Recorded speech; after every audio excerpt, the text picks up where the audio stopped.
to True Health Live, your favorite public health podcast. We are live on YouTube, Facebook, and audio on your favorite podcast platforms. If you're interested in public health, then this is the space for you.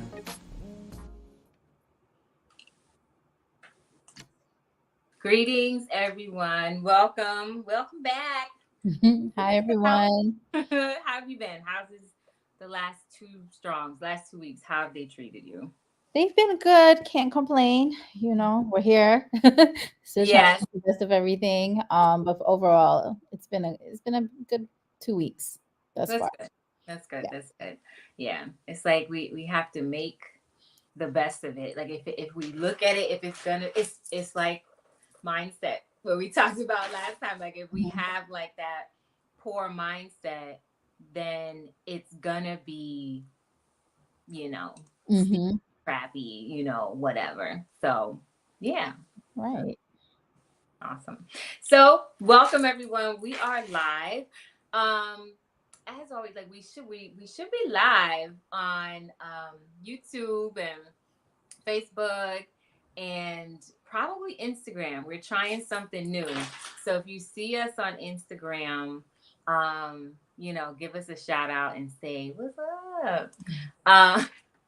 If not, I'll figure something out and I'll try to fix it. But in the meantime, we're gonna do a recap. So, we opened up this 4th season, and I must say, like, I was like, season 4, goodness. Like, I was like, that's way to go. Wait, what's it called? Like consistency and Staying the course. Staying the course, season 4.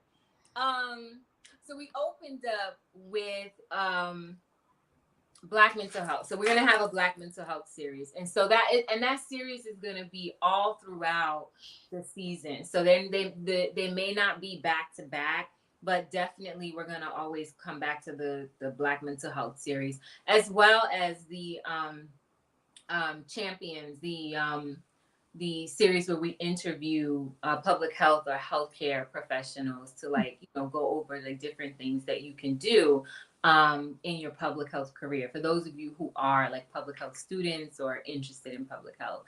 That being said, we opened up this season with Black mental health and specifically focused on women, and with our guest, like she was so wonderful, so sweet, talking about vulnerability, so that debunking the strong Black woman stereotype. Like she talked about the myth of it, and I explained like a lot of what I got out of it was like vulnerability. So we had a really nice discussion about vulnerability and why how we've lost that and why it's important to have it, so that because there's at least what I said, I'll own it. There's an intersection where that allows us to remain or be feminine. And that being said, there was a lot that came out of that conversation, and I think 2 in particular. Oh, the pins. Now I get it. 2 things that we said we'll put a pin in. But before we go forward, I'm gonna say peace, House of Villa, peace, Chief Villa. Thank you for joining us. So the 2 pins that we put things in, we and some of it was based on some of the commentary and questions that we got regarding women, vulnerable Black women, specifically women, and being vulnerable and being feminine and not wanting to always like take control, right? Like not being vulnerable but always wanting to take control. And obviously we're not talking about every single Black woman, but there is a generalization, and so that's how I'm speaking, but with the caveat that we know that it's not every single one. So yeah, that. So yeah. So the first pin, if I remember correctly, we mentioned diminishing, and you let me know, Nanishka, because I don't want to like kind of take your words. But we kind of talked about like when we're with someone, we have a mate, whether it's marriage, any relationship with a man, like that idea of diminishing ourselves. And so I had asked the question, like, what does that mean? And I'll give it like some context, like, so today we're talking about singlehood and sanity. And a lot of that came from the comment that we got about, like, perpetual singlehood. So and we're talking about mental health. So it's like, how does that, those behaviors that lead to perpetual singlehood, or what do they call it, serial dating, whatever, Mhm. how does it lead to, or how does it negatively affect our mental state, or our sanity, right? Because sanity refers to mental health.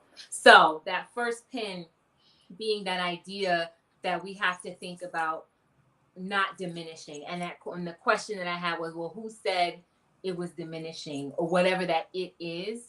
And what is the gauge that we're using for diminishing, or who and what has defined what diminishing looks like? So that's the Mhm. first thing. So we'll go there. So I'll Yeah. stop talking. So, I, diminishing is such a strong word. I wouldn't say diminishing. I think, like, and I'll speak from my own experience. I wouldn't say that I felt like I was diminishing myself. And if I did use that term, I apologize. That's not the term I should have used. But I think sometimes while we're trying to soften ourselves and, be in our soft girl era after being the strong woman, the strong Black woman for such a long period of time, and quite often it's not through choice, through circumstances. It's because we have to be. We don't have any other direction to go in. We're so used to it that it's hard to transition into the soft girl, and the soft woman era. And then when we have a partner, it can be challenging just for the simple fact that we're not used to this, right? So that person has to prove themselves that they are capable of taking things off of our plate. And so for me, I was ready. Like I said last time, I was ready to, the S is off my chest. I'm good. Here, take it. If you want it, you got it. No fight over here, right? I just wanted to embrace my womanhood and just, and be a Nishka without having to carry the weight of everything, right? Mm-hmm. Um, and so what I began to realize was that sometimes my partner at the time was a little intimidated by me just Mm. because of the way I carried myself, what I had going, and the way how I came into our relationship. He loved it, in the beginning. I'm excited. Yeah, this is a new person. I'm getting to know them, so on and so forth. But I think I came to a point where he started getting a little intimidated, not because of anything I intentionally did, but just because I think it was more so on him and how he felt about himself and where he was at in life. And so I found myself sometimes lessening myself, or falling back to a space where I wasn't showing up as my full self because I wanted him to feel bigger and stronger and take on the lead. And I then realized, like, no, that's not the way, right? Because that's not doing us any justice. If I'm sitting here uncomfortable just so you could be comfortable, that's not the way. Because me as a partner, how am I helping you to kind of navigate those waters? How am I, picking up where you lack to help you figure out what's going on? And how do I truly let you lead when in my head I don't believe you can? You know what I'm saying? So Yeah.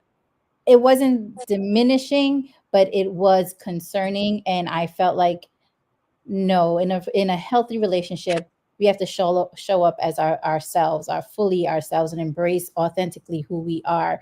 And we're supposed to balance each other, Yeah. right? And compliment Mhm. one another. We're not completing each other, because we're complete human beings on our own. And if you ever have to come into a relationship, any ship, friendship, relationship, whatever that ship is, I thought you said something else. I was like, what? no, no, ship. I have this whole analogy with ships. If it come to anything where where you're not completed and you're coming in half, then I don't think that's a healthy situation. So I'm coming fully as myself and complimenting my partner, vice versa as well. And so I had to really sit with that, think about it, how was affecting me, whether that be in silence or me actually verbalizing it, and Mhm. also how that affected him in our overall relationship, and found ways to talk to each other in a healthy dialogue where there was understanding, and even the uncomfortable pieces of it we were able to, like, talk through, see how we can navigate those waters. And there were times where we have to agree to disagree, but Yeah. never again will I ever lessen me so I can, so that the other person can feel more of, Mm-hmm. right? It shouldn't be that way, because I think that's unhealthy, and that is not a great, that's not a great dynamic in a relationship. Mm-hmm. I think that yes, like you have to come as your complete. I get what you mean. Like come as your complete self. Like it shouldn't be like you're waiting for somebody to give you something. Like there should already be like personality there and something there. And sometimes that will shift based on who your partner is, and Mhm, it sometimes it should shift, right? And I think yeah, if you sitting in a place where there is that idea, that feeling that you are lessening, then that's when resentment steps in. And then mhm, that's never cool, right? But I would want to like introduce like what about like coming in and knowing like, well, I guess it's different because if this person is like and this is without like, kind of putting all the business on Front Street, but it's like what gauge are we using to say that they're intimidated? Like it's the same thing. Like mhm, what are the signs that they're intimidated that would then cause us to either like become worse? I'm not saying you, but like mhm, become worse, become hard, or feel like we have to kind of tone it down mhm, a little bit. And not saying that toning down is not a I'm toning down is not a problem. Like if mhm, if a man comes into your life that where you're like, oh, I can be, but like you said, take the S off my chest and mhm, tone it down, then tone it down, mhm, mhm. Well, I would say, I didn't say the intimidating part. He actually told me. He said it. Like I sometimes I get a little intimidated. And I understood where he was coming from, because our backgrounds are so different. Our life experiences are very, very different. And again, he was a great person. He is a great person. We just realized we are on two different playing fields, right? And what I was ready for, he may not have fully been ready for, but he was trying. Right. So again, you give one another grace. It's nothing. And like you said, it's nothing wrong with falling back a little, and changing things up. I think it all depends on the relationship and the people, because there is a big difference between changing for the better and just changing because you're changing out of fear of losing that Yeah. person, or you know what I mean. You have to have confidence in yourself and confidence in your relationship and confidence in each other, that wherever you have differences you can work through them, right? You have to listen to understand, not always listen to respond. You have to also be engaging and thoughtful and mindful, because at the end of the day we are still people and we have feelings. And so if I'm coming to you authentically, and I'm coming to you not only as, your partner, but also a friend, because I believe in friendship at the base of every relationship, you you want to be able to receive what I'm saying, and I want to be able to receive what you're saying. So really having compassion at the table to just listen to what the other person is saying, and taking it in and like talking through it and working through understanding. Okay. We have two questions in the chat. Because I'm like, last time it got away from me a little bit. Um, so Chief, you got asked, let me see if I can put it up. What sort of scenario or life circumstances would force a female to have to be hard? I think we can both answer that question. Hmm. I would think if she is, and I'll make I statements. Hmm. Or I'll answer from my own personal experience what would cause me to be hard, which I'm sure I'm not alone in this, is that being single and moving around in the world where there isn't that counterpart to balance out what I'm supposed to be. Uh, yeah, because then I'm doing everything by myself. Then we get into that Hmm. strong black woman thing. And it's funny because I was asked that question many years ago by my father. Like it just kind of came out of nowhere. He said, "What's a strong black woman?" I was like, I don't know. Yes, Like I could not even answer the question because, and as he asked it, I in that moment I was like, that's dumb. Like I'm like, it doesn't even make sense. Like, oh, like so like I think even from then on, it was like, don't even go around calling yourself that. But even though I wasn't calling myself that, I was still portraying that like I could do this, I got it, I could do it all by myself. And I think that that that those circumstances, like being out in the world alone, uncovered, would force one to be hard. And then you are taking on something that you're not, or that you shouldn't be or shouldn't have to be. So Mm-hmm. that in turn can mess with your mental health. Mm-hmm. It definitely can. And then also too, it also, I think, you can be hardened. It comes from your upbringing as well. Like if all you saw were strong single women around you, and mostly women that were taking on the bulk of things and doing all the things across the board, it's like that was defining to you. So, like for me, there were where I had men in my life. Like my dad was still in my life, regardless of his activity. He was present. I had uncles and cousins. I had male figures in my life, but predominantly it was always the women who made things Mhm. work.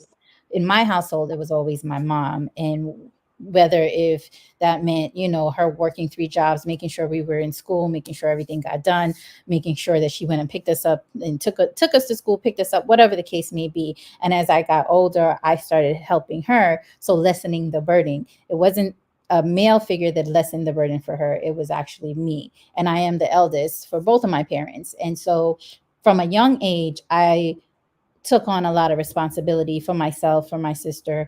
Again, as I said before, my mom and I are best friends. And first, we're mother and child, but we're also best friends. And I was able to help her and just be there for her when she needed a support system, and vice versa. As I got older, it's the same thing. But then I faced my own circumstances because as I got older, I became a young woman. I was a mother, so on and so forth. And so, due to circumstances, I had to carry that same burden, right? Working and providing. And again, like I said before, it was due to circumstances that I had to really, take on this role. And so, it's just, I think you get you tough skin, and you Mhm. harden just through your experiences. And like you said, if there isn't anyone to balance it, then that's all you know, and you continue life as you know it because you got to get things done. And that's our story, right? We don't do it because just cause we do it because we have to do it, because if we don't do it, who else is going to do it, right? Who else is going to take these kids to school? Who else is going to work this job and save this money and pay all the bills and X, Y, and Z? And at the same time, I have to thrive as well. I have to thrive as a woman, as a professional. Like I have to make certain moves because I want to always be able to provide. I want to do better for myself and also for my family. I want to be a great example to my child. So it's many things to carry. And so that hardens you. And it may not harden you in a bad way. I don't think it just builds your skin to be a little tougher. And that's to handle and navigate life. And everybody's circumstances are different and it changes as you grow. It changes as life starts lifing and happening, things change. And so sometimes you can find ways to soften things, right? You say, oh, I don't have to carry this, right? You know what I mean? Like you can shift things as well. So as much as they get piles on, you can also overcome them. You can also shift them and realize, oh, I don't need to do that, or I don't need to do this. And especially for like moms or a single moms, and I'm a single mom. I realized as my daughter grew, certain things shifted. Some Mhm. things got new things got added, but other things got shifted. But then also my mindset changed, my perspective changed, and I navigated things a lot differently than in my 30s than I did in my early 20s. You know what I mean? Mhm. Um. Okay. So, along with that question, so I actually misquoted the question. I said cause one to be hard or cause a female to be hard, and he said force a female to be hard. Mhm. So like I okay. So and I guess to answer that, I don't know. Like I think my answer would still be the same. Like you're forced to be hard if that counterpart is not there.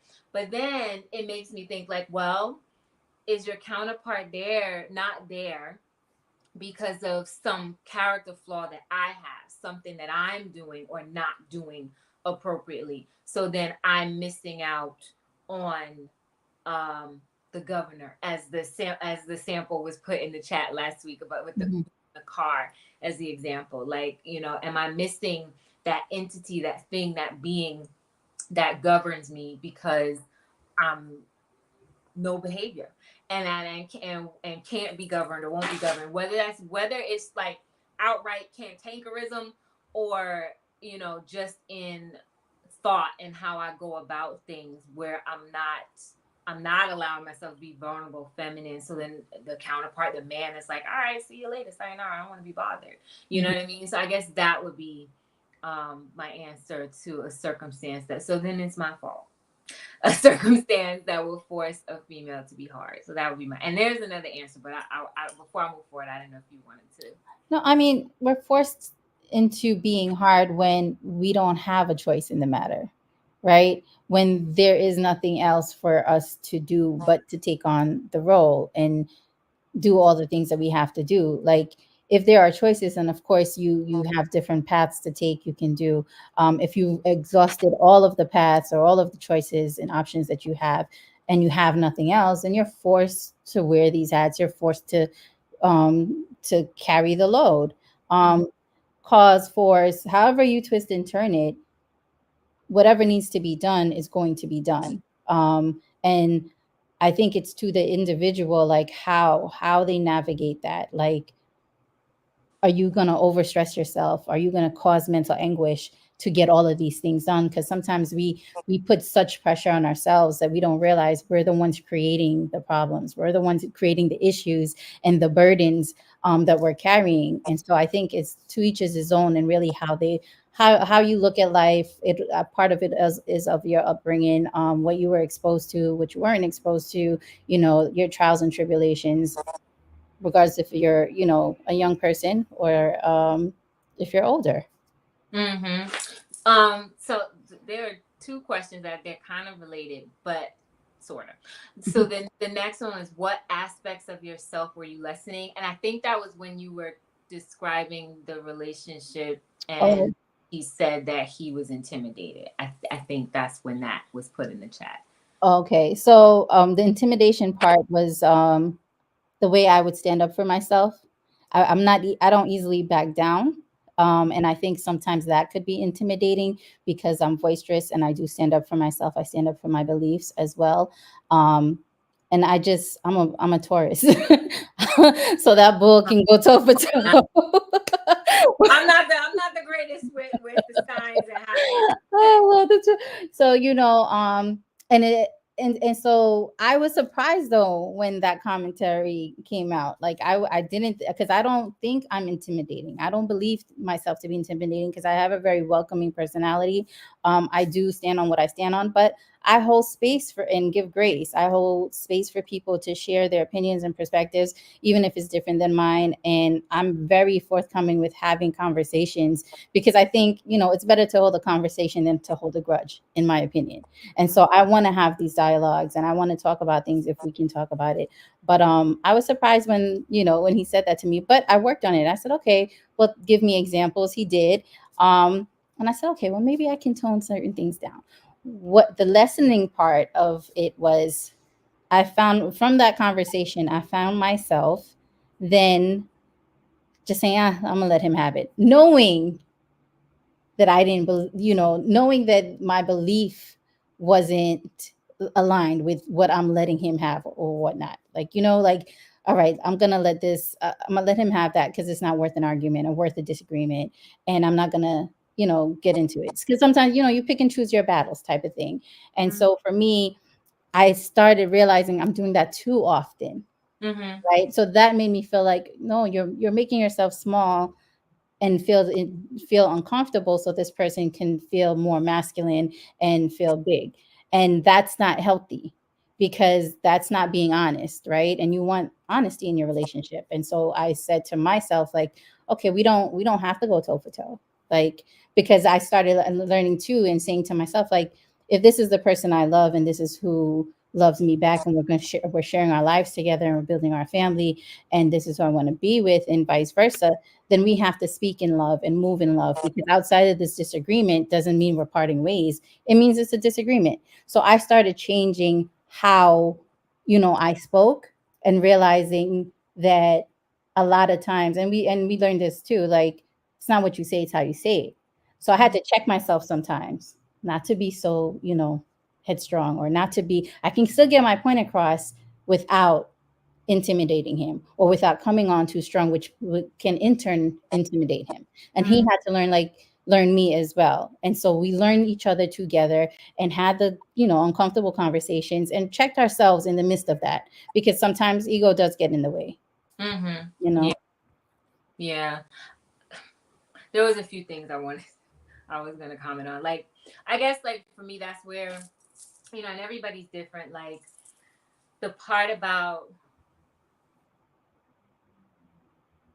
well, okay, I'll start from the back, from the most recent, and go backwards. Like, the part about, like, it's not what you say, it's how you say it. Sometimes things just need to be said, Hmm. regardless of how it comes out. Hmm. Right, I think that exists, like, when there is trust, right? Or even if there isn't, like, sometimes you got to hear what it is, like, and sometimes it wasn't even said in a way, it's just because the ego is so small, I can't take it, so I'm gonna get upset because you said it like this instead of like like, Yeah, I get what I you. don't know, I'm just Yeah, I bringing totally something out understand. of the air, like, so sometimes, and that's anybody, and I had to learn that as an adult, Hmm. like, because I used to be like, well, it's not what you say, it's how you say it. And I think that works in some settings, like in the corporate setting, but which I see, it's not even real life at this point. But in real life, when we're dealing with our family and friends, and, like, in those spaces, you have, like, that's the space where you're supposed to be able to be honest. And if you can't, then what's happening? And Hmm. I'll even say, like, one thing, like, my mate shared with me is, like, well, what do you think the person who has to say it, is going through, right? Because they have it's got to be really uncomfortable. Like, how many times have we had to say things to someone that is, some truths, and it's uncomfortable, Hmm. and how many times do you not say things because you don't know how they're going to take it, regardless of how you say it? So Hmm. sometimes with that, it's like, It's tricky. No, no, yeah, you're right. It is tricky. I think every circumstance, every situation is very different. And it depends too who you're speaking to, right? Because some people can take it. You could just say what you got to say, yeah, and they're like, I get it, like, I yeah, get it, and we can talk about it. Other people might be a little bit more sensitive, so I think to each is his own. Use your discretion, and I yeah. believe just always have compassion. You never know what someone else is going through, regardless if they're your Yes. partner or not. You don't know what they're feeling all the time. You don't know what they're thinking, or what their day has been like. So I think approaching everything with compassion, um can be a world of a difference when having like complicated conversations or uncomfortable conversations. And also timing, like, timing is everything, like, know when Yeah. to have them, and Yeah. yes, know when to have them, know who you're speaking to, and like you said, I do agree, sometimes you just got to say things that Mm-hmm. can naturally come out, and then discuss. But there's so many different, like, aspects to consider, so like I said, each situation is different, and Yeah. his own. Yeah. Um, the other thing, there's another question, but I'll just say this real quick. So, like, one thing, like, I had to like, so I know for me, like, I went through some of that as well. Like, and I don't remember how much older than you I am, but I know I'm older. That by that much. No, Maybe a few years. That's it. yeah, I'm like, I don't know how much, but I remember, like, that having that, like, because you moving around, and I'm not saying you, like, I'm Hmm. moving around, like, I've been moving around so long on my own, and even in a past relationship with this idea, like, I got it, I'm gonna do it, so that when that strong man comes along and says, no, it's gonna be done like this, and he's not saying I'm intimidated by you. Mhm. Matter of fact, it was the opposite. I'm not scared of you, and Right. this is what it's gonna be. It's like, even though I may have had like those those thoughts where it's like, well, well, I believe this or I think that. Um, I think there does come a time where you have to like let it go. Well, I had to Mhm. let it go. I'll say it like that. I had to let it go, because if I didn't, then there, and it doesn't mean that everything is all gone. Like Mhm. there's sometimes like, no, I didn't do that. And it'll be like everything is like, it's the Mhm. opposite. Mhm. And that kind of thinking and that kind of behavior is what leads to that perpetual singlehood, right? And it's like, and I'm pulling it back to that because it's like we hear so many times like there's this growing popularity, I guess is the best word to say, in like voluntary singlehood. Like I could, or I could do it by myself, I could do battle by myself, da, da, da, da, da. But then a lot of times, like sometimes, and it's happened in the even in the celebrity world, like Mhm. these perpetually single or proud and single women, they end up getting with somebody at the end, or have expressed that they don't want to be alone. Many of these influencers, well, I don't want to be alone. Like it, so I think like there has to be at some point where we have to realize like, okay, so at what point is that just insanity? Like this, Mhm. well, I'm gonna be by myself and I'm volunteer, I'm gonna do it all by myself. Sisters doing it for themselves, however that song goes. Mhm. And but it really not being the truth or what you want. Like what does that do to the mental space? Yeah. So I think those are definitely some things to think about. Um, he said, Chief said, that doesn't sound like we are behind now. I'm so sorry. But but I will pause, take a minute to reset the room. Peace, Derek Roberson. Thank you for joining on radio and Sovereign Eats. Welcome, welcome, welcome. And for those of you, I think it might be one person on Instagram, but welcome. Welcome to those of you on Instagram. I figured it out how to do it. That doesn't sound like one having no choice or being forced into being hard, as stated. Those sound like generational choices that led to, or lead to inevitable consequences. I think he was talking about when I was saying like from childhood and onwards. What I meant was that sometimes it is a choice. So I see that piece. But what I was saying was we some mimic what we see as youngsters at times, right?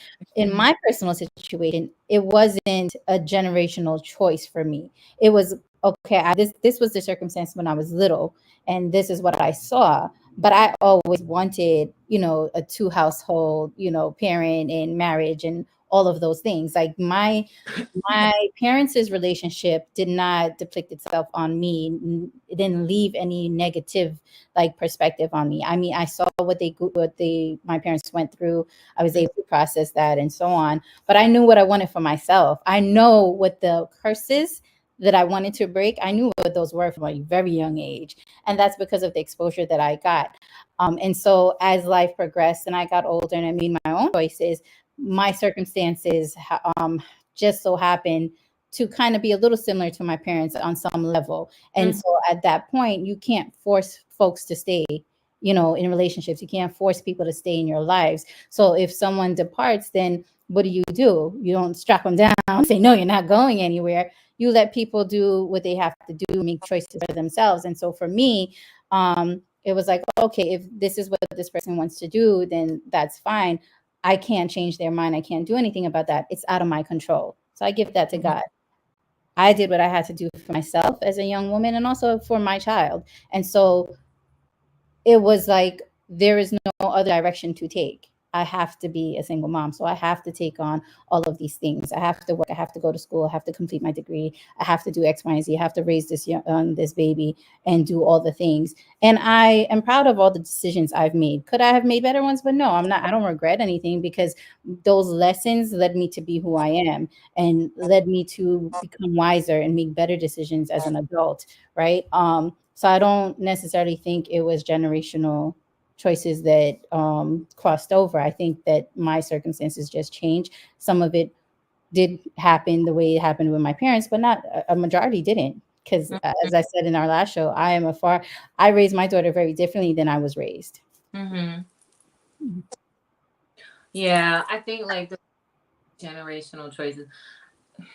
Sometimes I think, because I think about my own parents, Mm-hmm. my mother, like, even though my life has turned out different, I can still see those generational choices. Like it's just what it is for this dispensation of time. Mm-hmm.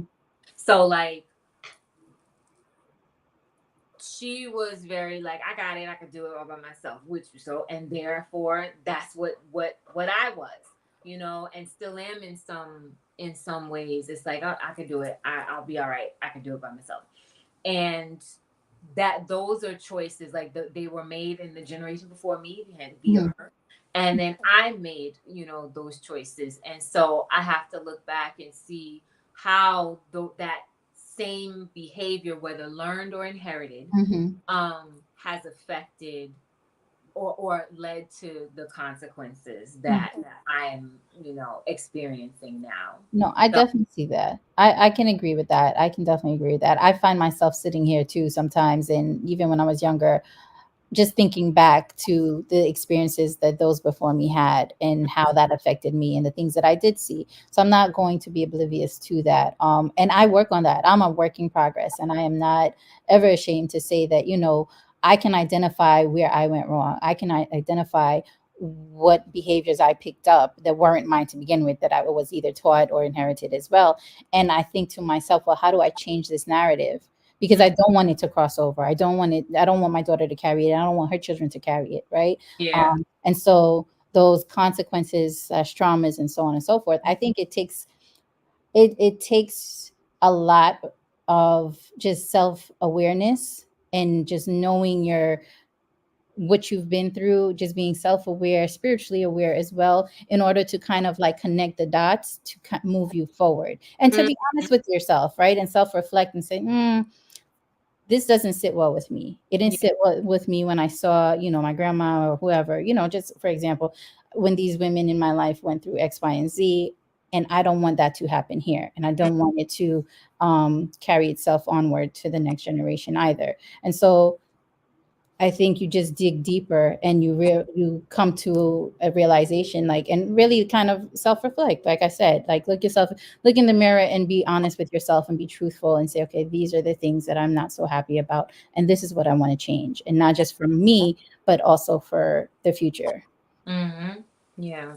I'm looking at the chat. I'm like, See it okay. going on the corner of Um, my eye. so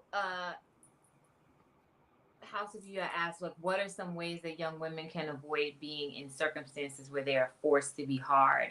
And we have an answer. I think this is an answer. Chief Puya says, I would say the distinction between force and cause are not negligible. One beckons for accountability, and the other implies one is victimized. Oh, that's not the answer, but that's the response to me switching cause and force. Mhm, Got it. So the cause, like, well, this caused me to do this. mhm, It's like, well, I had no fault in it, right? mhm. Whereas like forced is, I don't know. I thought forced would also be like I had no fault in it as well, but part of me is like, well, if I took certain actions, then I was for. I don't know. Maybe I'm not understanding this. Yeah. Very different words, but I'm like, but I'm like, It's like, okay, when you think of the cause, like cause and effect, this happened, which in turn made this effect happen. So, you know what I mean? Like how they teach you back in like third grade, cause and effect theory. yeah. So I think about it like that. But then again, when you say force too, it's like if someone passes away, right? If someone passes away who was the breadwinner type of thing, you are for, and now you don't have that breadwinner anymore. You now are forced to go and make the money and maintain your family and so on and so forth. Oh, so I think I had it reversed. So the I guess force that's how my head would is. imply the victimization, where it's like you said, the cause and effect. Like, so this happened, so this caused this. So actually, the force is what implies victimization. Caused is caused for accountability. I think I had it backwards the first time. So yeah, so then I think then the way the question was asked in the beginning was like kind of like, well, why would you be forced? Like, why wouldn't it be like looking at what you were accountable for? Not you, I'm saying like Yeah, no, no. general. Like, why wouldn't we look at what we should be held accountable for? Like, what were those causes and effects of things? Like, what were all the actions, and not just looking at, well, the breadwinner Mhm. died and now I have to do da da da da da, right? But even in that, I'm like, well, did the breadwinner die because you was feeding him bad food, or he was eating bad food? Like, Right. you go. These words can get, they all coincide, right? So you can go down the rabbit hole. I think it's just holding yourself accountability, like accountable. Is things are gonna happen, right? People, two people, three people, whatever the case might be.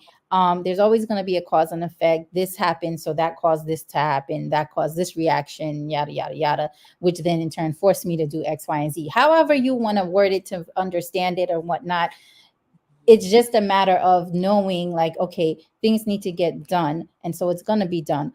If you can't do it, I have to do it, right? Or if I don't do it, then what happens? Is this going to be my demise if I don't do X, Y, and Z? Like, it's all these things, and again, it ties back to our mental health. So it's like, I can't let this happen, so I have to do it. I have to go out and work 3 jobs. I have to do this. I have to complete my degree. I have to work and go to I have to work and go to school at the same time, and I have to be a parent, and I have to take care of my siblings, and I have to take care of my sick parents.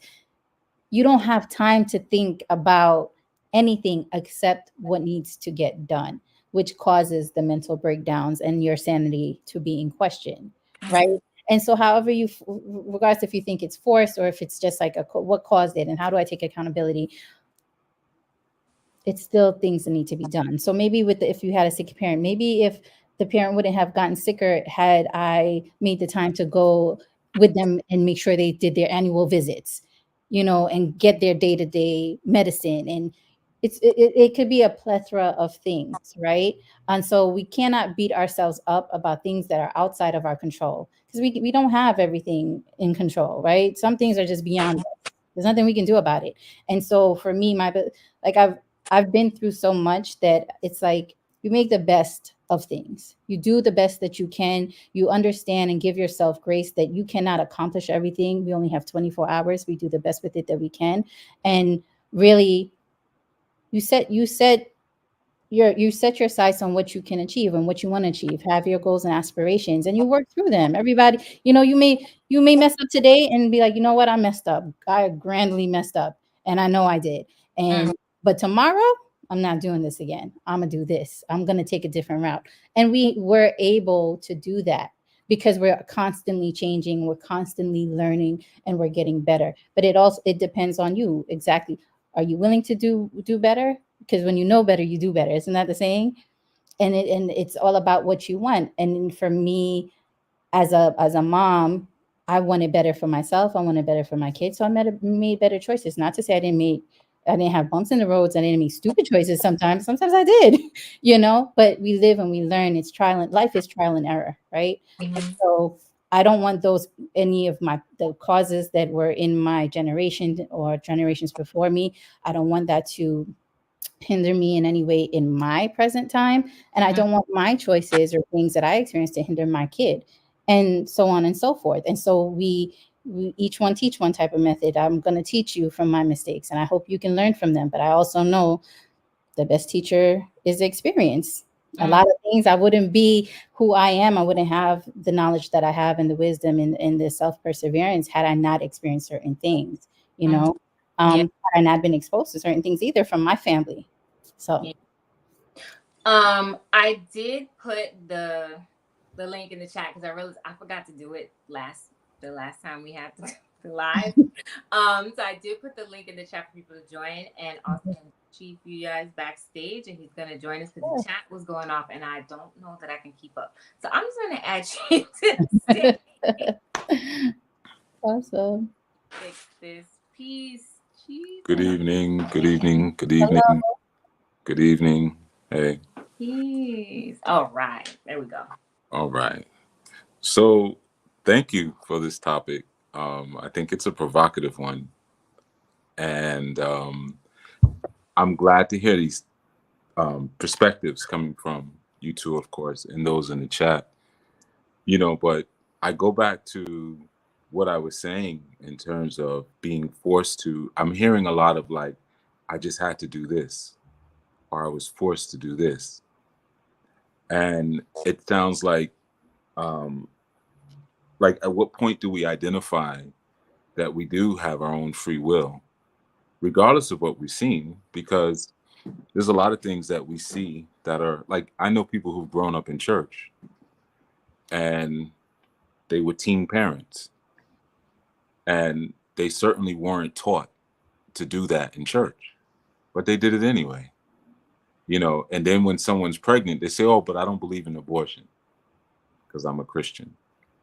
Well, you also shouldn't have been having sex either, without having a homestead. So I'm curious as like to where, well, I'm not curious. I actually already know, so I'm not going to be a wise behind. So, but just, just so I don't want to act like I'm setting you up for something, but I do know that understanding is the best part, Mhm. regardless of if I agree with what's being said or not. But at what point do you say that I did this? Or I came up in this sort of reality because those who came before me did this. Like, and I'll have to say with like Anushka, I'm hearing what you were saying about you were with the individual who was intimidated by you. Um, but then I also, sort of the parallel to that, I'm hearing you say, well, I grew up in a house where the women had to be strong. Mhm. So what I'm hearing is that there's a history of weak males, and then you made it yourself to a weak male, because only a weak male would be intimidated by a woman on any basis. So there's a line here that you're following. So then it turns into, but I had to do this, I had to be this way. But I don't hear, from what I'm hearing, where there wasn't a unilateral choice made to live a certain way or to be a certain thing, especially if childhood reflections were that same level of dysfunction. But Mhm. maybe it wasn't identified as dysfunction. Maybe like, oh, the women just ruled everything. Maybe that was just, it was normalized. I didn't. Are you done with the commentary? Yep. Okay. But So I'll have more. yeah, So I'm no, gonna respond to what you say. yeah, no, So no, I yeah. appreciate what you said. And you know what's so amazing about this, because it's so aligned, because most recently I had a conversation with my daughter, and the very thing that you just said, I said to her. And I was like, I'm taking accountability for the partners that I have chosen, right?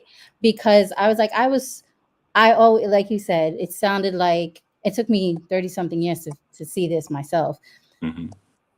There weren't strong men around. So yes, what I saw coming up, right?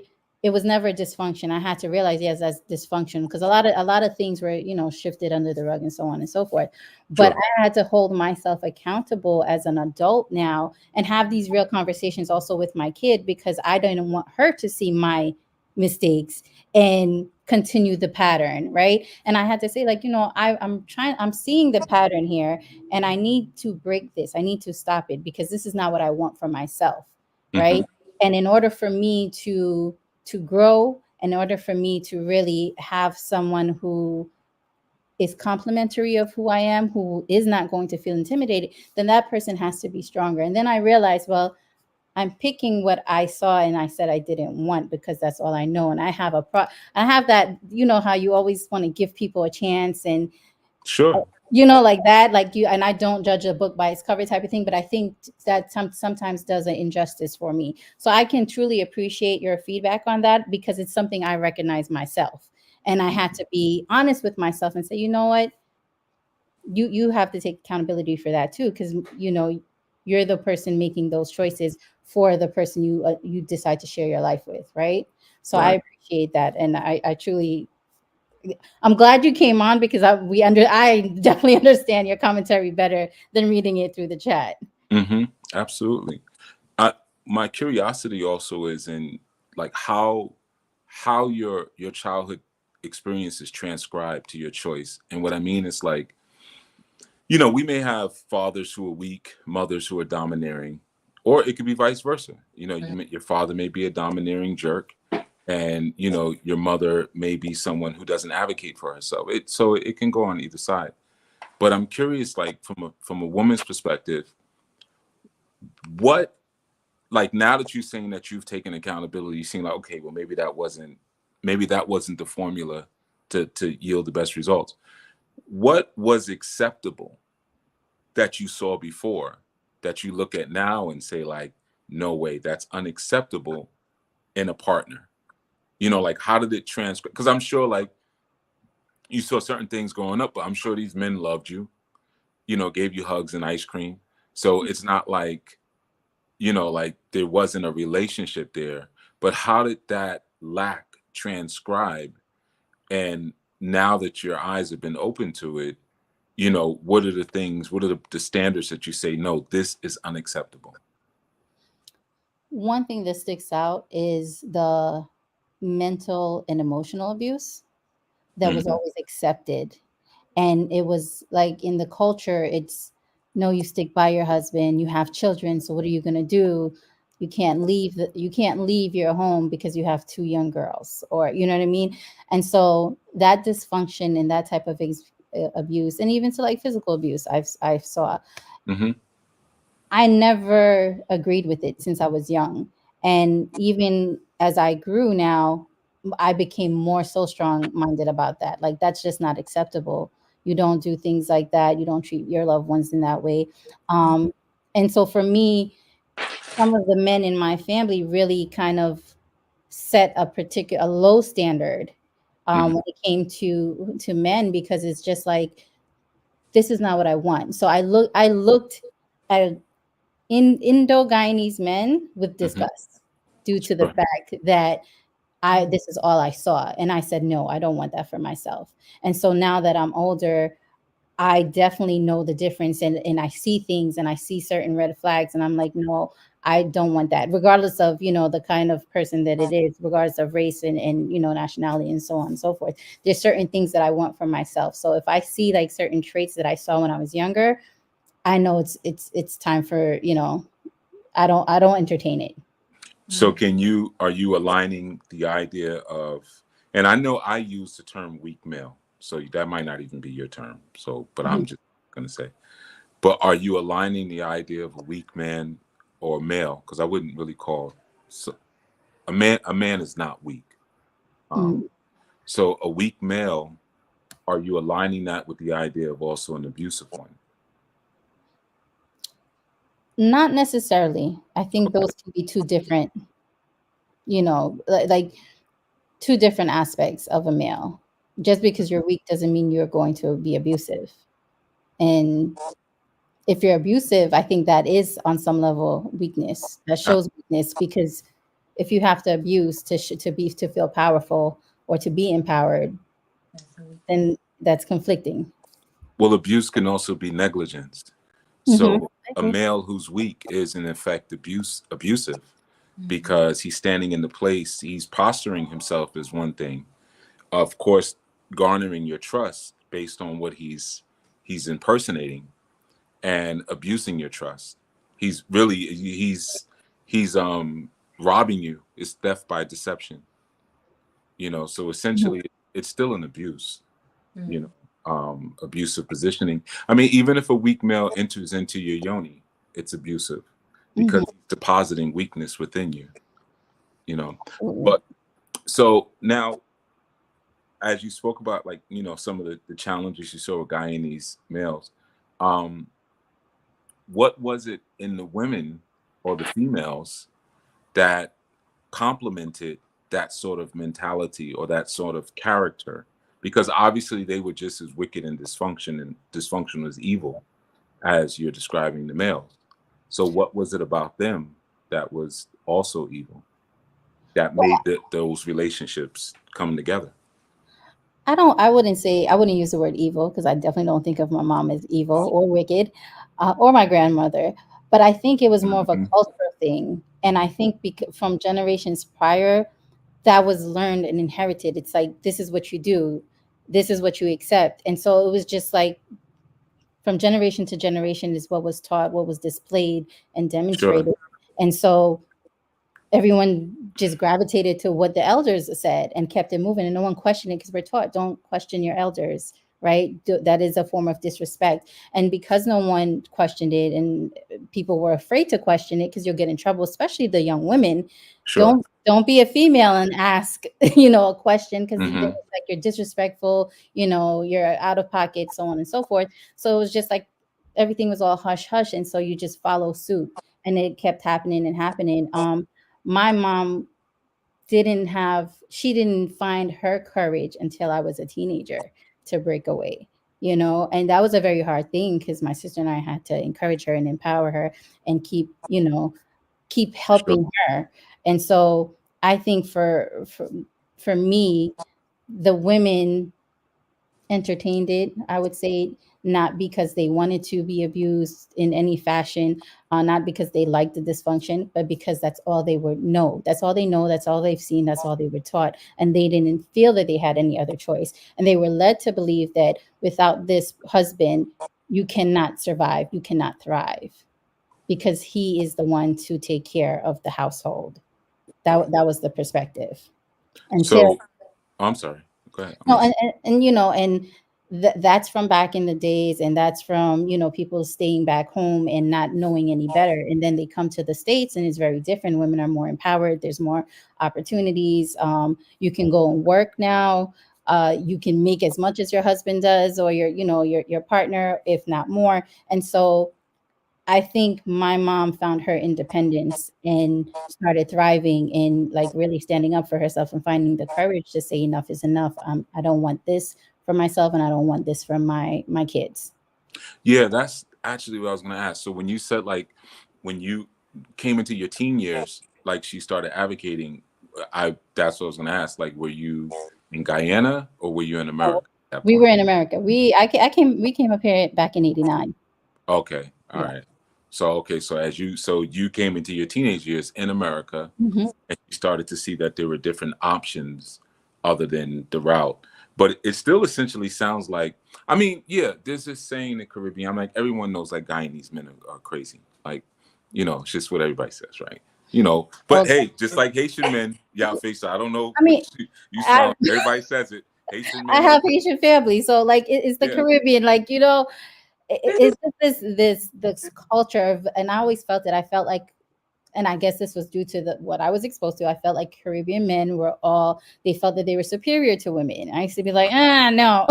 And I don't want that, because I don't want that for myself. But I think as we evolve, as we become more educated and realize, and not all, and I realized too as I got older, that was my mentality when I was younger, because that's all I saw, that's all I knew. But you can't judge one person, like an entire body of people for one person, right? Sure. So a man is his own man before he's anybody's man. He's going to do what he want to do, think how he wants to think, so on and so forth. And so what I had to realize was, just because this one person behaved in this manner doesn't mean the rest of the people are going to behave in that same way. The rest of the mankind, or the men, species of men, are not going to behave in the same way. So you have to evolve mentally and emotionally. You have to, you have to understand that, sometimes that person, that man who was abusive too, that's all he saw. Because it's just such a layered conversation, because I think back to, well, what did my grandfather show? What did he do? Mm-hmm. You Sure. know, what did his parents do, right? And Mhm. so for me, my belief is, I can't go back but so far in history for my people, because my grandparents didn't keep great records. Like, our people didn't keep great records of anything. Mm-hmm. And so I only know up to my grandparents on both sides. I don't know my greats. I don't know. But the assumption that I come to is this is what has been taught, this is what they have seen, and so this is how they behave. And even when they came to America, because I came when I was small, when I was Right. I was 5, so I grew up differently than my parents did, and so it was kind of hard. And even though they were young too when they came here, um, Mm-hmm. it was still hard because that was still their surrounding. The family's all together, everybody's in one house, and it's the same thing over and over on a repetition. It takes just that one person to call somebody out, or to you say enough is Sure. enough, and then you Yeah. become the black sheep. I Yeah. was the black sheep in my family. Well, I would say black sheep. I used to always say, "Well, I look good in black, so I'm fine." Like, Right. but I always went against the grain because my belief system was very different. I wanted more. I wanted different outcomes. I didn't want the same things. And so I moved differently. Some things, I will be honest, some things did repeat itself, but I learned and I broke away from that. And I held myself accountable. And even to this day, it's still a healing journey, right? Because it was years of things happening, but it's still a healing journey. But I hold myself accountable and I know how to have these unhealthy conversations. Well, healthy conversations that are uncomfortable. That's what it is. And I also make sure that I have the conversations with my daughter as well, because she asks tons of questions. They're inquiring minds as Yeah. Oh yeah. Gen Z. So yeah, she wants to know about the past and what led us here. What was that? Why did this happen? Why did that happen? I have the conversations. If I'm at fault, I'm at fault, and I'm not ashamed to say that because it helps her understand and it also teaches her in the process, and it helps me heal. Right? Yeah. I honor my experiences. I honor my grandparents' experiences, my parents' experiences, because it is what it is. I don't just throw it away. It's like I see it, I know it. I'm going to honor it because this is your experiences. I'm not going to take it away from y'all, but I'm going to heal from it because I do not want to pass it along. And I want my daughter to heal from whatever she has seen thus far and have her heal so she doesn't pass it along. Because to me, it's like these traumas end here, you know? Mm, maybe. Yeah. I can. I Well, can. that is the goal, right? We want better for our children. So whatever the work we need to do, I feel like we do it now and we leave that footprint so the next generation can learn and then they can do better and so on and so forth. Yeah. I still say maybe because sometimes it's like it takes us a long time to rebalance, and Hmm. sometimes through that process, like our children, they're no longer adolescents, and they're looking at you. They're 30 years old, and you're like, wait, Eureka, I got it. Like, it's like how much I've been through so far already. So Ongoing Yeah. process. so you get a little inch forward. I consider like the scripture, a wicked woman is given as a portion to a wicked man, Hmm. but a godly woman is given to him that feareth the Most High. So, like when we speak about certain cultures where it's like the men are wicked and the women aren't, I think that's a part of that same slave narrative where the man is demonized and the woman is angelicalized. Hmm. So I think until we come to an honest conversation, even about that, we'll continue to be imbalanced. Hmm. Because then there's this thing that happens perpetually. You have a lot of women who come from the Caribbean and they come to the States, and the last thing they want is a Caribbean man. They run in high speed away. I don't want to deal with no Jamaican man. I don't want no Bahamian man, because all they do is cheat and have families across other. But it's this sort of concept as if, you and I are part of the same whole, but somehow I'm the evil part. You know, Mhm. that's white colonialistic insanity that's been implanted in us. So that's why I asked that question about like, what do you feel the compliment was? But yeah. So yeah, I thank you. I'm not going to say too much more because, like I said, understanding is the best part. Hmm. Even if I don't agree with what's saying, but I'm so very happy to be able to hear someone who can articulate their perspective and their experience, and like you said, speak about something that is perhaps uncomfortable, without at the same time dishonoring where they came from. But we always have to see that those who came before us are not above our scrutiny, Hmm. because we all came up on plantations, no matter how we want to look at it. So we Hmm. have to look at plantation culture and what that produced, and it's continued to produce. Because, like you said, it's back in the days, but it's still kind of like that. It's still, You yeah, know what I no, mean? and I can Yeah. appreciate that. And I think like, I love this conversation because there is a lot more to it than just, my Oh experience yeah. and the parent. It goes way, way back. And I think the more we have these kind of conversations and we dig deeper, the more we'll get to a really honest place with Mm, ourselves and with each other, and then can work from a healthy perspective. Like, well, how do we change this narrative and how do we really heal? And we can't just do it one person in one generation. And it's a work in progress, because like my daughter may not get all the gist of it, and I might have like an epiphany at Yeah, on whatever your age, and deathbed. then she's gonna be like, "Wait, what? Huh?" Deathbed. But Yeah. but progress, right? Yeah, you just got to target. Sometimes Hmm. our target is our targeting is very unfocused, Hmm. and we're looking at people who are victims of the same system that we are currently actively engaged in, and we're not targeting the source of the actual issue. Yeah. Who sat us down and told us how to have divine unions with each other? Hmm. Who sat us down and even explained to us the mysteries and the sacred sciences of sex? yeah. Let alone our roles. And of Mhm. course, there's no roles when, like you said, you come to America, I can make as much as you can, but does your financial, or rather your potential of consumption, does that dictate what your value is? But Hmm. if we don't have our own cultural values, we'll take these values and say, well, I make this much money, so therefore I get as much say as you do, and you don't have anything to say, and you can't do this, and so forth and so on, because we haven't really sat down and looked at what are our original reference points and compendiums for value. And it Yeah. has nothing to do with fiat currency Hmm. or how much we earn or our ability to consume within a beast system, you know. But I'm not gonna put too much testosterone in the room, 'cause Like the testosterone. Maybe lovely if waterfall of he could estrogen. come back as a guest. Yeah. Okay. Yeah. Let the waterfall keep flowing. All right. Peace. Thank you. Please Mm, give thanks, Chief.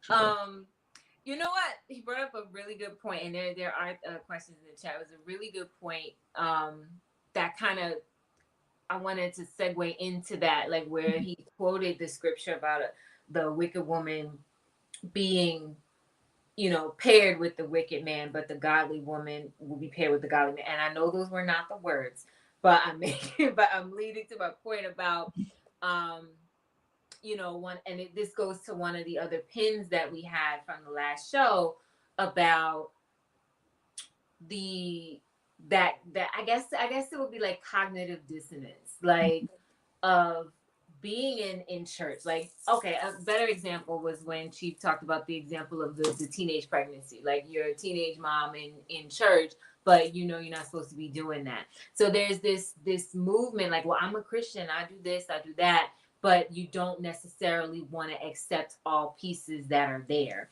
And so I think some of what we talked about today, and I see the clock, I want to be respectful of time, but some of the things we talked about today or this evening being related to that, like, how we choose mates. Did anybody sit us down?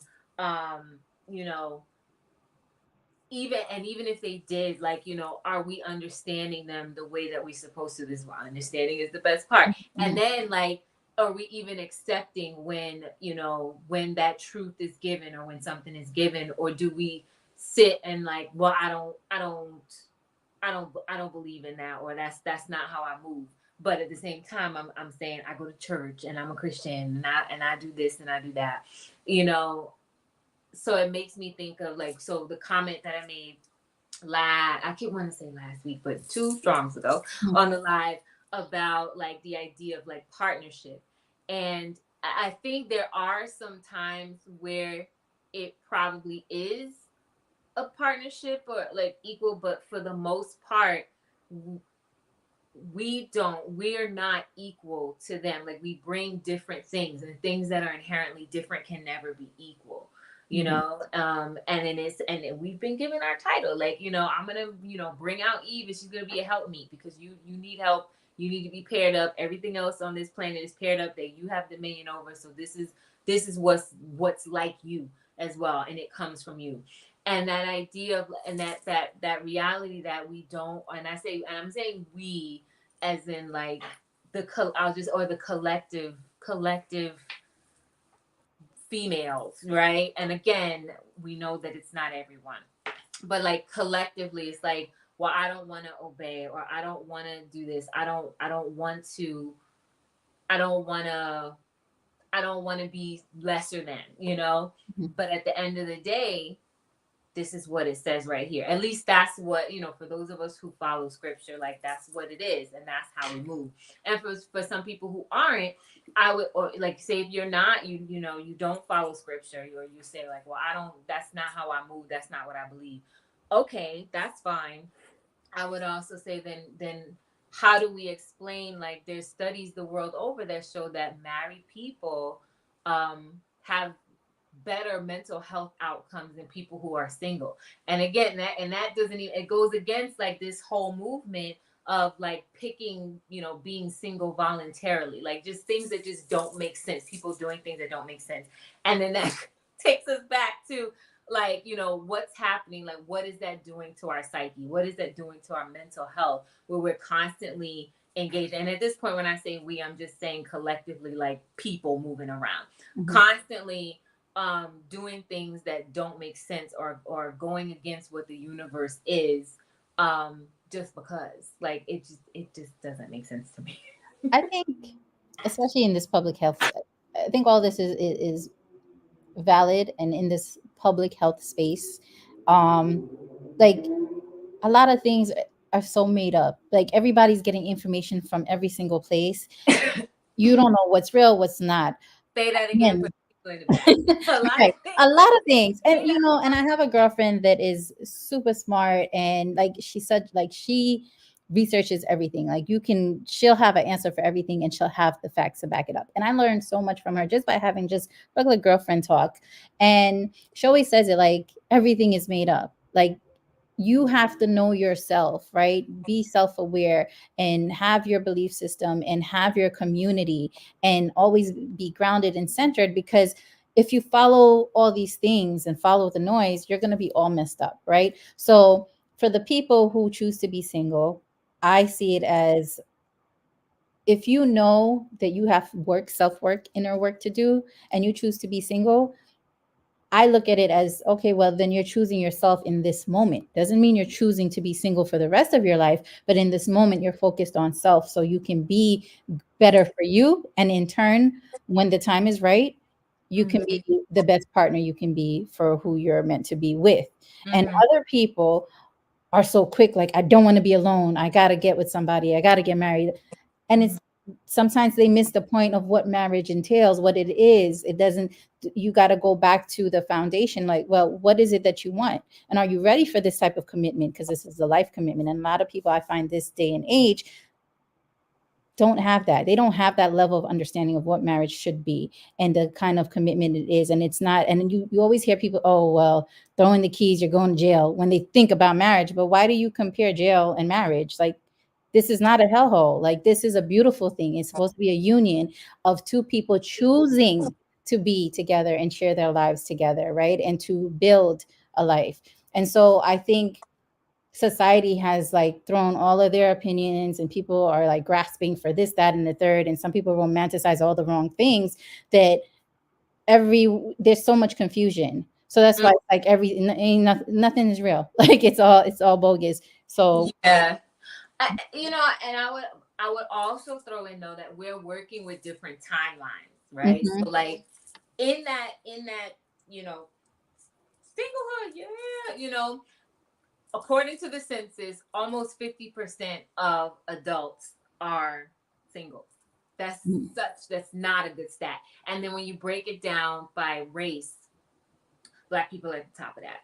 So but then it makes what? but why?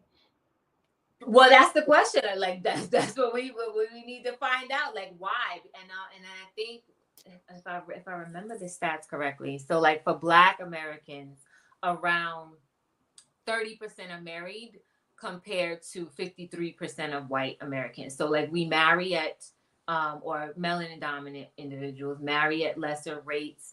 Why? I would think that part of it is some of what we're discussing here, like how we're not moving toward one another. It could be that well, I'm going to be single and I'm happy being single, and the truth, but that's not necessarily the truth, you know. And even in the chat it says like honest assessment is vital. Like we're not being honest. We're not being honest with ourselves. And then I would even go back and say like some of that, you know, well, I want to work on myself. We have to be honest. If we're 40 plus working on self, you probably don't have enough. You don't have the same time as a 20-year-old working on self to get with somebody or find that one or find your counterpart. You don't have the same amount of time. So then what? Then you're alone, and then you're racking your brain because anxiety sets in, depression sets in. Mm-hmm. Well, I have to beg to differ because I'm going to be 40 next month and I'm currently single. And I don't have a problem with being single. Because I know what I want, but I also know how much God loves me. And I know this is public health and we're not in church or anything like that, but I've said it plenty of times, very spiritual, and I have a very big belief and with God. And so I believe that the who he has created for me and who he has me aligned with, that'll happen in his timing, not my timing. And Mhm. so whatever the self work that I have to do for me, I'm going to do, and I'm going to do with grace, and I'm going to be obedient, and I'm going to be patient, and I'm going to still live my life.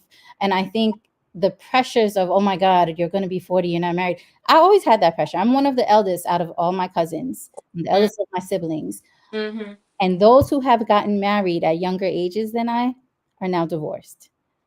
Aunts and uncles, parents, I've seen it. So that's why I say to me, is for myself and my own self, I'm not going to rush into something just because everybody thinks I should. I'm Mhm. not going to do it for society. I'm not going to do it for anyone but me. And I believe that marriage is forever. I don't want to get married 10,000 times. I want to get married once, and that be that. Um, and so I'm fine with waiting until it's my time. I'm Mhm. not, I'm going to do my due diligence to preserve myself and to live a happy, wholesome, healthy life. Mhm. And do what I have to do, and what is not in my control is being given to God, and that's all, and I'm content with that, right? So I think that, for again, to each is his own, and it's so much noise outside of us and everyone's perspective and everyone's opinion. Sometimes you have to block things out and do what's best for you. And your belief is your belief, and you and I can agree to disagree. Your perspective is yours, mine is mine, and we have different experiences, so our point of views are definitely going to be different, and where we're at in life is going to also, impact our decisions and how we live. I just think, I give people grace to make their own decisions and live how they see best, without judgment, because I don't want anyone to judge me. And I certainly don't judge others because I've been the person that has been judged. Remember when I've been the black sheep. And so I'm just like, I know what I've been through. I know my experiences. And the same people that doubted me are checking on me and checking for me now. Oh, what's she up to? How is she doing? I see her at NASDAQ in Times Square. I see her doing the yes, because I'm blessed and I stayed true to me and I stayed true to who I believe in. And so my faith has carried me long and far. And I never allow my experiences to project anything onto anyone else. So Mhm. good, bad, indifferent, that's fine. I'm going to go through what I got to go through, and I'm going to handle it, and I'm going to do it with grace. And I'm Mhm. going to allow people to do the same, and figure things out. And because of that mentality, and because I've been having this girlfriend and saying, sometimes you got to meet people where they're at. Once I implemented that part in my head, I had so much of a better relationship with my daughter's dad because I had to meet him where he's at. I couldn't have expectations of him. And that's just one example. And I share that with you guys because you have to meet people where they're at sometimes. And sometimes you just got to give them grace to do what they got to do. And you can be on the sidelines. If Mhm. you don't have to entertain, you don't have to engage if it's not aligned, right? But you could just be on the sidelines like, do you, I'm gonna do me, and that's just that. Yeah. I I do understand. Well, this is where we're gonna agree to disagree. We judge a little bit. Everybody judges. Especially Yeah, but not to belittle. I wouldn't, like, we all do, right? Not, we're humans. But don't judge to belittle or diminish anybody. No, I right? think that's where the compassion that we Hmm. talked about earlier has to come in. But like, there's always like a, even if it's a split second, like just walking down, sitting in the subway, I judged about 50 people. Like, it's just sitting on the train. I understand. I understand. But and it goes back to, like, you know how the saying, when a pregnant woman judges someone else's kid, and like, why are you talking about somebody's kid? You know what you're being. If Yeah. it's, if that's in your heart, Yeah. you gonna get whatever you get regardless, right? But at the end of the day, I feel like even if folks have some judgment in them, and we all are guilty of that, I've been a little judgmental sometimes, but not to a point where it's like I think I'm better than anybody, because I know I'm not. Um, Yeah. but I don't judge people to put them down. I don't judge people in that sense where it's like tearing somebody apart. Like, Mm, that's not me at all. I let folks do what they got to do, because I know how much I appreciate people letting me do what I got to do. Because regardless, if you whatever you say, I'm gonna do what I want to do regardless, and I'm gonna do it in my way and move in my pace, and and protect my peace, protect my mental health, protect my emotional health, because there's just so many things going on in this world that I can't afford the little things or irrelevant people to sit here and disrupt me or interrupt me or mm, shake my world in any way. Like, I love my life. I like having feng shui. I like having, things be a particular type of aura around me. I like bringing a particular aura. And if I'm happy inside, I'm happy outside, and that exudes, right? And people tell me that, and I don't realize, like, it's exuding the way it is. But when you just randomly come to me, I'm like, you know what? I can't thank anybody but God for that, because I don't look like what I've been through. And when I'm going through something, you still wouldn't know, because I don't let it get to my mental where I'm just like, I feel defeated. And I always said, like, there's such a big difference between struggle and suffering. And mhm, I have not I'm not suffering. Like, we go through struggles and people are like, "Oh my God, they think it's the end of the world." But there's other people who are dealing with so much more, right? And mm, have it so much worse. So with this whole pressure of marriage and the singlehood talk and all that stuff, I'm like, I don't want to be in certain parts of those conversations. It has nothing to do with me, because that's your opinion and I respect your opinion and it is yours to have, but I also have mine. And so I don't want you thinking you can shake this up, because you can't. I'll mhm, listen, I'll listen. But, like, how we have the healthy conversations, you understand me, I understand you. Sometimes we agree to disagree, and that's cool. Again, we're two different people at two different spaces in our lives. And mhm. so it's just a common thing to have respect, present, Yeah. respect everybody where they're at. Yeah. Well, I'm in that 40 group and I'm like, I'm not trying to be alone. Yeah, That's where I'm listen, at. I would love, I want companionship. I welcome it, but not just any companionship. Like, I know, again, we know what we've been through, right? We know we're 40. Well, I'm about to be 40. You're already 40. So you have some experiences, right? And you're also growing mentally, spiritually, emotionally. We're always learning on a day-to-day basis, and growing as people. And so you get to know what you like, what you don't like. You get to see certain things. You look at things from a different perspective, a different lens. And so for me, it's just, I'm cool. I'm cool. I'm happy. I'm healthy. And by the grace of God, every day I get another chance to make life what I want it to be, and to chase my dreams, and to be the best mother I can be, and be the best woman I can be for me. And when God sees fit to send my companion and the person he wants me to union with, he'll do just that. Right. And I'm confident in that. And that's the most important thing. I'm confident in that. And I believe that. And there's nobody that's going to change my mind about it. Mhm. All right. Well, I think there's still a lot more to this chit Hmm. chat, and we'll get into. I think it's gonna come up throughout because we have a whole lot of different topics to talk about. When we come back, thank you everyone. Well, before Yes. I thank you everyone for coming. Thank you for being in the chat. You know what? Let me see if I can address some of these questions really quickly. Hmm. If you are watching us on Instagram, we might shut off because Instagram It's an they hour. only give you an hour. So if you click Yes. off, just come on over to YouTube. But I do want to acknowledge like some of the things in the chat just very quickly. There was a question. So like before you came on, Chief, I asked a question in the chat to the women about whether they would, find themselves attracted to a man who's intimidated, and it was overwhelmingly no. And I guess that would be a no for you too. This is why it's, no longer, you're no longer an item. Like, I don't know Mhm. that anybody would. And then even after he got on, that there was a distinction between like a man and a male, and I Mhm. think overwhelmingly we want men. Yeah, I So want a man with a want good heart that got a heart. man and not just a male. Um, Yes. and then Master Menu, like he talked about and I'm skipping around, so if I don't Hmm. get the comment, I I'm apologize. trying to read them too. Keep it in the comments. Is the breaking of these generational curses something that one can do alone without people? That's a good question, because as Chief was Where is talking, that? I think you mentioned something. I was thinking like, well, we can work on ourselves, but we can't see our own backs. And Chief has said that many times. We can't see our own backs. So Hmm. like, I think you do. Yeah, you do need a community to like hold you accountable. You do need a mate to hold you accountable, like whatever that relationship is.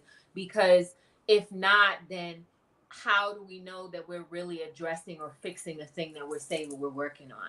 You know what I mean? No, no, that's absolutely true. I think for me, it's hard for me to have that accountability partner because I'm the only one, I believe, in my family that's doing this.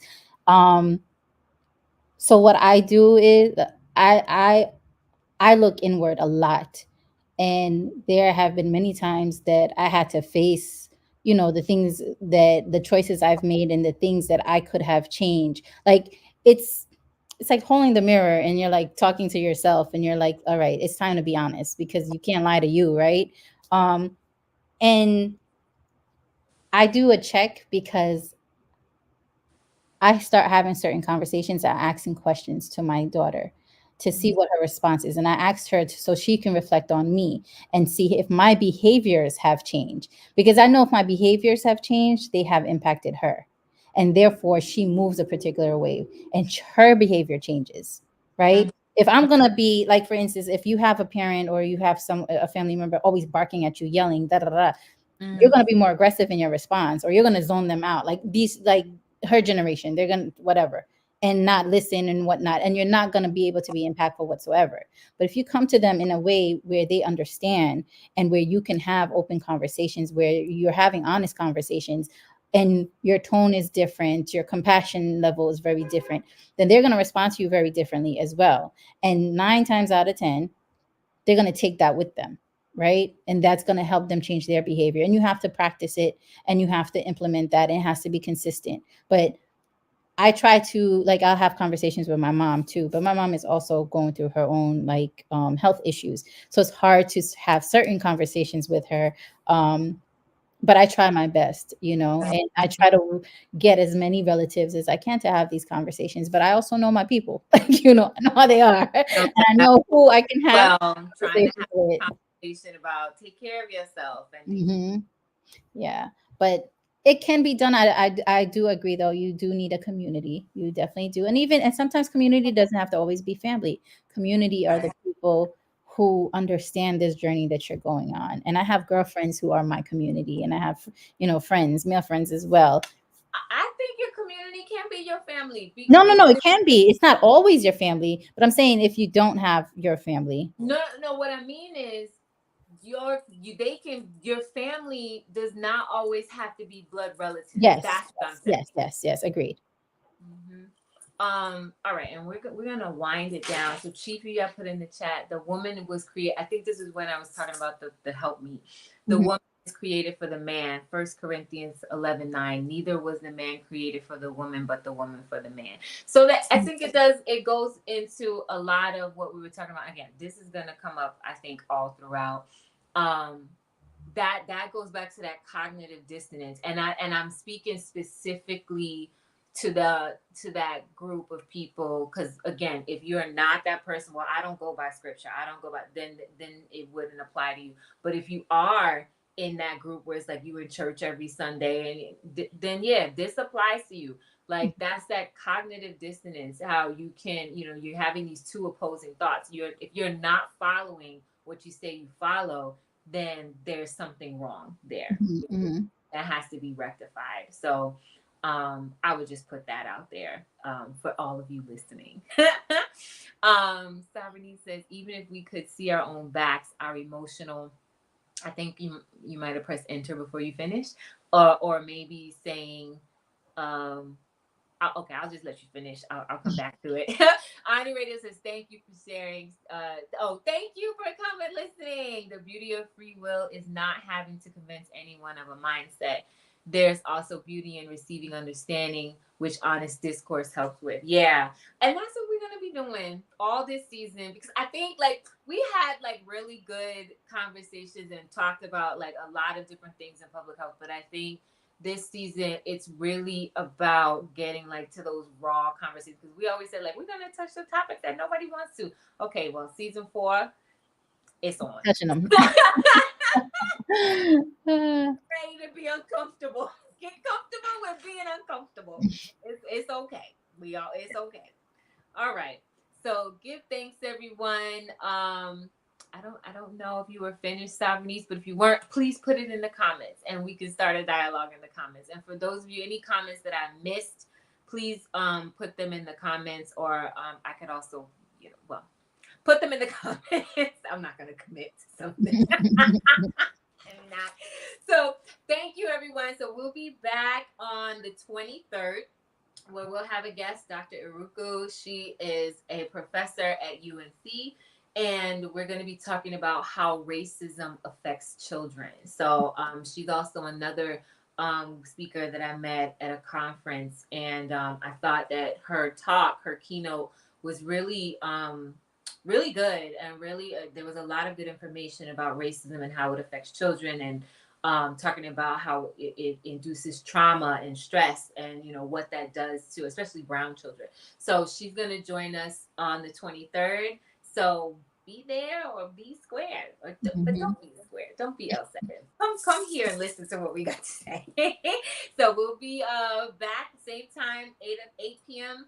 April 23rd on your favorite channels. And for those of you who catch the podcast will be available on the Wednesday following the live aired. Thanks, everybody. Have a Good great night. evening. Peace and happy Ramadan, everyone. Yes, happy Ramadan.